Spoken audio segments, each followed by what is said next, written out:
இன்னித்த வீடியோவில் மாடியில் வச்சுருக்கிற செடி மரம் அதெல்லாம் கொஞ்சம் நான் காமிக்கிறேன். இது வந்து கொய்யா மரம் பக்கெட்டில் தான் வச்சுருக்கேன். இது வந்து வாழை, இது வந்து நாங்கள் ரெடி பண்ண பாட்டு. இது வந்து சீத்தாப்பழ செடி, இது வந்து இன்சுலின் செடி. நல்லா புளிப்பாக இருக்கும், மெடிசினல் வேல்யூ தான், சாப்பிட்டா நல்லது. பார்த்திங்களா, சூப்பராக இருக்குது. இதுவும் சீத்தாப்பழ செடி தான். அடுத்து குட்டி கத்திரிக்காய் செடி.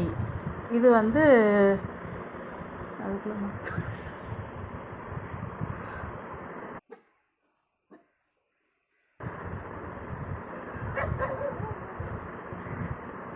இது வந்து மாமரம். தொட்டியில் தான் வச்சுருக்கேன், வச்சு 4 வருஷம் ஆச்சு. இது வந்து பூ விட்டுருச்சு, இன்னும் காய் வரல. நெக்ஸ்ட் டைம் காய் வந்துடும். எப்படி எங்கள் மாடி தோட்டம் சூப்பராக இருக்கா? நீ அடுத்த வீடியோவில் மித்த தொட்டிலையும் நான் காமிக்கிறேன் நான்.